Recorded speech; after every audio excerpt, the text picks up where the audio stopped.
अस्सलामु अलैकुम वरहमतुल्लाहि वबरकातुहू। सामईन व नाज़रीन के लिए दुआगो हूँ, अल्लाह अज़्ज़ा वजल आपको हमेशा खुश रखे, शादो आबाद रखे। मोहतरम नाज़रीन, बहुत सारे लोग इस मसले से गाफिल होते हैं जो आज मसला मैं बयान करूँगा, और बहुत सारे दोस्तों ने ये सवाल भी किया जिसकी वजह से ये मसला आपके सामने मैं रखने जा रहा हूँ। वो मसला ये है, वो सवाल ये है कि फ़जर की नमाज कज़ा हो जाए तो ये कब दोबारा पढ़ेंगे, कब इस नमाज को अदा करेंगे, इसकी कज़ा कब करेंगे और कैसे करेंगे। ये बहुत ही आसान तरीका है। तो ये आप सुनेंगे, आप हैरान होंगे कि बहुत सारे लोग इससे गाफिल रहते हैं और इससे गाफिल हैं। तो हमें पता ही नहीं है कि फ़जर की नमाज कज़ा हमने कब करनी है। इससे पहले हम कुछ फ़जर की नमाज के मुताल्लिक़ सुन लेते हैं, कुछ इसके फ़ज़ाइल और कुछ इसकी वाइदें सुन लेते हैं। देखें, फ़जर की नमाज की ताकीद बहुत ज़्यादा ही है कि फ़जर की नमाज पढ़नी ही चाहिए। फ़जर की नमाज जो बंदा पढ़ता है उस बंदे के घर के अंदर खैर व बरकत होती है, उसके रिज़्क़ में वसाअतें होती हैं और उसका रिज़्क़ बढ़ता ही चला जाता है। क्योंकि फ़जर की नमाज के बाद वाला जो वक़्त होता है, सूरज के तुलू होने से पहले पहले तक रिज़्क़ की तकसीम कारी होती है, रिज़्क़ तकसीम हो रहा होता है। अगर हम उस वक़्त सोए हुए होंगे तो रिज़्क़ हमें कैसे मिलेगा। तो हमें फ़जर की नमाज पढ़नी है और उसके बाद कुरान पाक का एक रुकू पढ़ लें, जितना आपको कुरान आता है सूरह यासीन शरीफ पढ़ लें। तो रिज़्क़ की जब तकसीम कारी हो रही है, रिज़्क़ बरस रहा है, तो आप जाग रहे होंगे, आप बेदार होंगे, तो इंशाअल्लाह आपके रिज़्क़ में वसाअतें ही होती चली जाएंगी।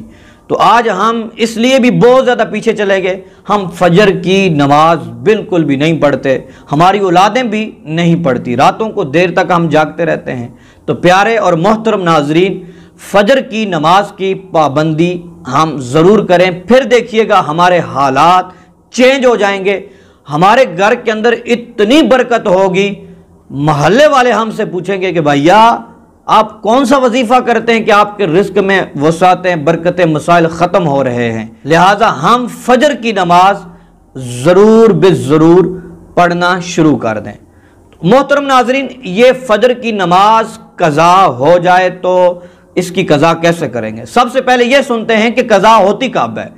देखें, फ़जर की नमाज कोई भी नमाज है, उसका एक टाइम होता है, यहाँ से लेकर यहाँ तक। मिसाल के तौर पे 2 बजे से लेकर 3 बजे तक। अब जब ये टाइम निकल जाता है तो वो नमाज क्या हो जाती है, कज़ा हो जाती है।